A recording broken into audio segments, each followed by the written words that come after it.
Kitchen देख लिया, bedroom देख लिया, ड्राइंग रूम देख लिया, गेस्ट रूम देख लिया, लेकिन उनको 1 रुपया भी भ्रष्टाचार का वहां पर नहीं मिला।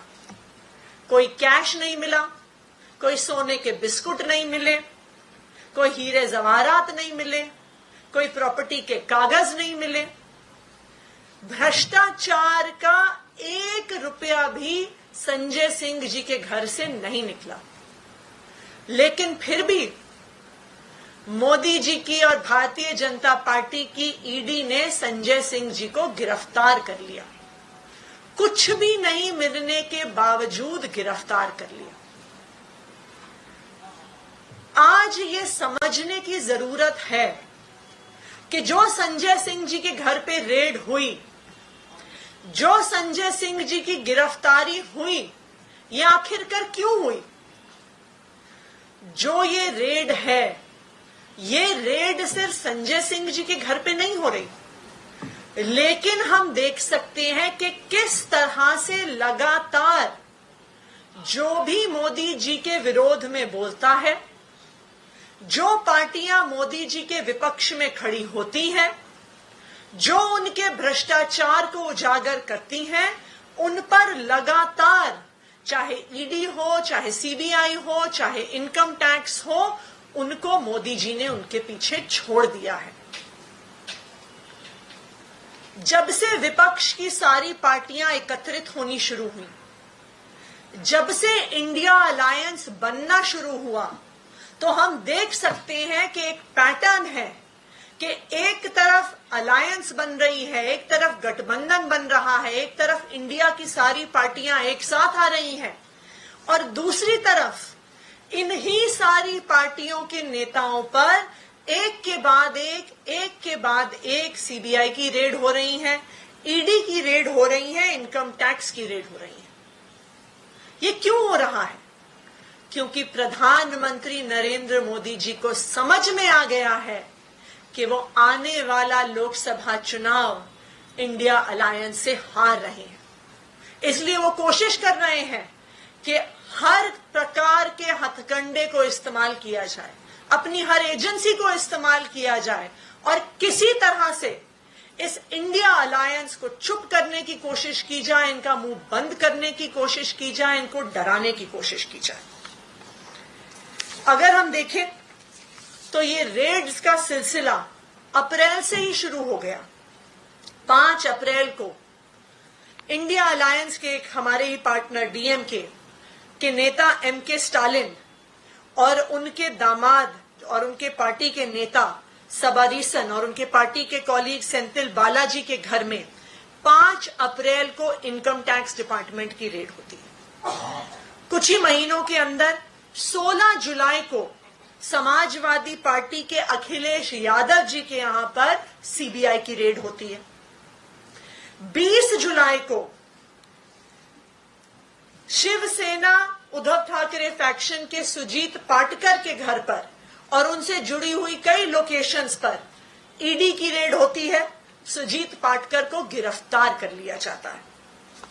21 जुलाई को पी चिदंबरम, कांग्रेस पार्टी के नेता, पूर्व केंद्र सरकार के मंत्री, उनके घर पर, उनके ऑफिसेज में सीबीआई की रेड होती है। 2 अगस्त को सोनिया गांधी और राहुल गांधी से जुड़े हुए मामलों पर ईडी की रेड होती है। 24 अगस्त को एनसीपी के नेता शरद पवार, इंडिया अलायंस का एक और घटक दल, 24 अगस्त को शरद पवार के यहां पर ईडी की रेड होती है। 26 सितंबर को ममता बनर्जी, तृणमूल कांग्रेस, वेस्ट बंगाल की चीफ मिनिस्टर और इंडिया अलायंस का एक घटक दल की प्रमुख और मुखर नेता के यहां पर 26 सितंबर को ईडी की रेड होती है। 28 सितंबर को हेमंत सोरेन, झारखंड मुक्ति मोर्चा के नेता, जो भी एक इंडिया अलायंस का घटक दल है, उनके यहां पर ईडी की रेड होती है। जिस दिन झारखंड मुक्ति मोर्चा के राज्यसभा सांसद दिल्ली के सर्विसेज बिल के विरोध में वोट डालते हैं, उसके अगले ही दिन उनके घर पर ईडी की रेड हो जाती है।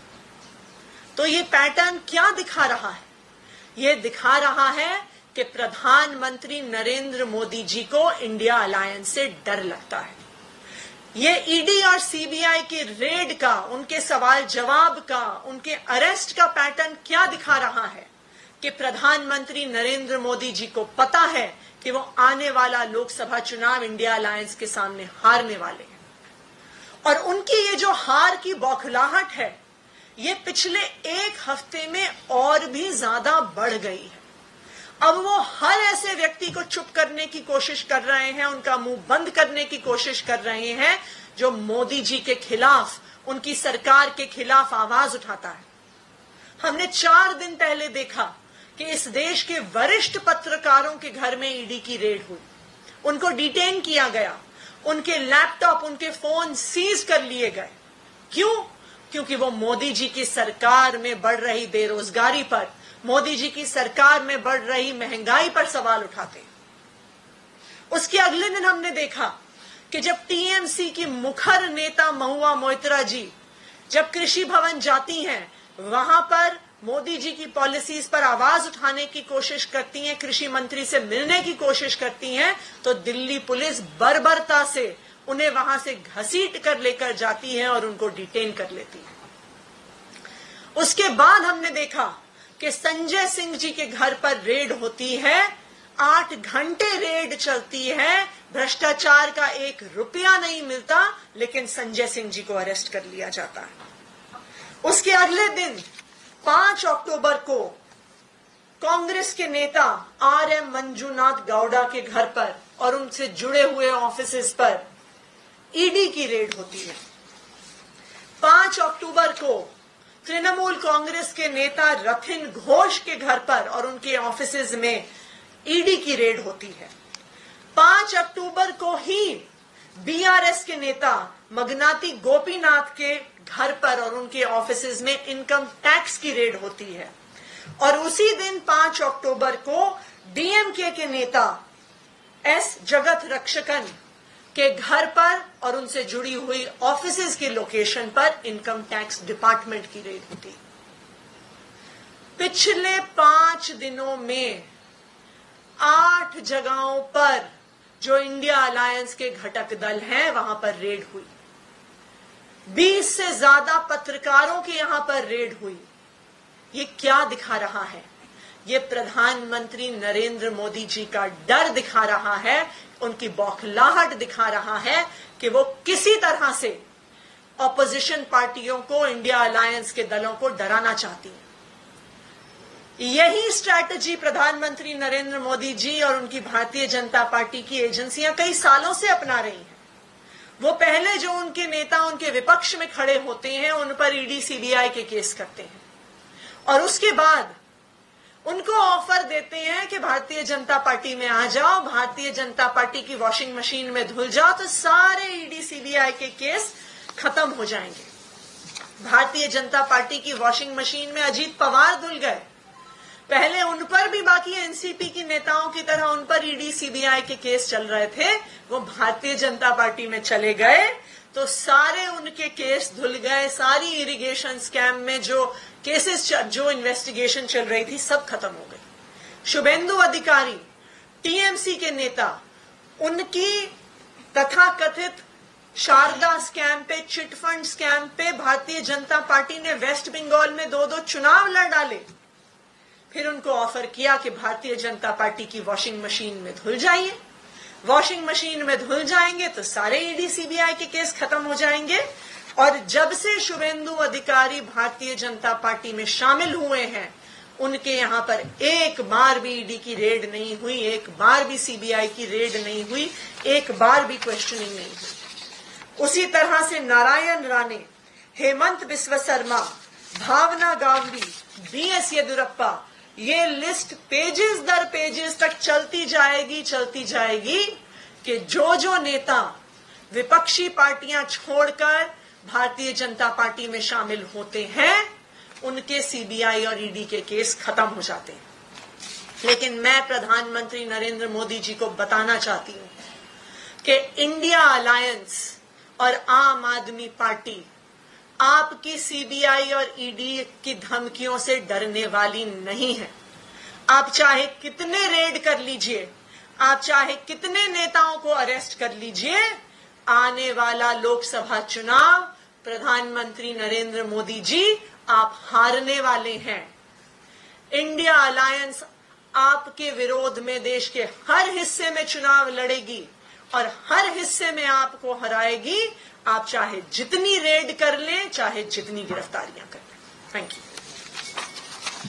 आप खुल के इंडिया अलायंस के पार्टनर्स के लिए सामने आ रहे हैं कि रेड की गई, दूसरी तरफ से कुछ पार्टनर्स आपके भी लिए आ रहे हैं सामने, लेकिन कांग्रेस आपको नसीहत दे रही है और नसीहत देते देते कह रही है कि ये रेड गलत हुई है, संजय सिंह की गिरफ्तारी गलत हुई है, लेकिन साथ ही कह रही है कि जो आप कर रहे हैं पंजाब में वो भी गलत है।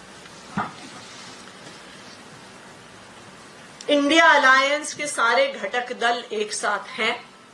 इंडिया अलायंस के सारे घटक दल एक साथ रहेंगे और चाहे जितनी ईडी, सीबीआई, इनकम टैक्स की रेड होती रहे, लेकिन इंडिया अलायंस आने वाले लोकसभा चुनाव में प्रधानमंत्री नरेंद्र मोदी जी को हरा कर रहेगा। मैम, अकाली दल ने एक बयान दिया है और मुख्यमंत्री और संजय सिंह पे बयान बोला कि वो माफिया है, शराबदारी वाले कह रहे पंजाब में भी ऐसा किया है।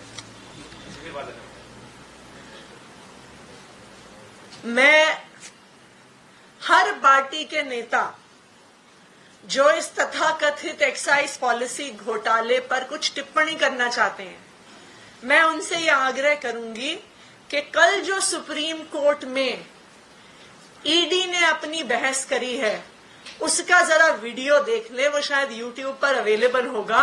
सुप्रीम कोर्ट की सारी प्रोसीडिंग्स का लाइव टेलीकास्ट होता है। अगर हम उन प्रोसीडिंग्स को देख लें तो साफ नजर आ जाएगा कि ईडी के पास ₹1 के भी भ्रष्टाचार का सबूत नहीं है। ये सारा तथाकथित एक्साइज पॉलिसी घोटाला फर्जीवाड़ा है। अभी तक 15 महीने की जांच के बाद 500 से ज्यादा ईडी और सीबीआई के अफसर लगाने के बाद भी ईडी सुप्रीम कोर्ट के सामने ₹1 के भी भ्रष्टाचार का सबूत नहीं रख पाई। इस बार ईडी ये कह रही है कि 3 करोड़ रुपए संजय सिंह को दिए गए, अलग अलग तारीख को ट्रांजैक्शन का तरीका बता रही है, सीडीआर और डिटेल्स बता रही है कि वो एक तरह से मनी ट्रेल पहली बार वो सामने लाने की कोशिश कर रहे हैं। जब ये घोटाला शुरू हुआ था, इस पे बातचीत, इस पे press conference Bharatiya Janata party ने शुरू करी थी इस तथाकथित घोटाले पे, तब वो कहते थे कि 50,000 करोड़ का घोटाला हुआ। कुछ दिन बाद कहने लगे कि नहीं 8,000 करोड़ का घोटाला हुआ। फिर कहने लगे नहीं 300 करोड़ का घोटाला हुआ। कुछ दिन बाद कहा 50 करोड़ का घोटाला हुआ। अब ये कह रहे हैं 3 करोड़ का घोटाला हुआ। कुछ दिन बाद कहेंगे कि संजय सिंह जी की जेब में 200 रुपए मौजूद थे जब उनका अरेस्ट हुआ। 200 रुपए का घोटाला हुआ है, 200 रुपए के घोटाले पे केस करेंगे। मैं तो ईडी को, सीबीआई को चैलेंज कर रही हूं कि आप ₹1 के भी घोटाले का सबूत देश के सामने रख के दिखा दो, नहीं तो सारी ईडी सीबीआई के अफसरों को मैं कह रही हूं कि आप इस्तीफा दे दो और सारे जो भारतीय जनता पार्टी के नेता और प्रवक्ता 10,000 करोड़ से 200 रुपए में आए हैं पिछले 1.5 साल में, वो सब भी अपने अपने पद से इस्तीफा दे दें।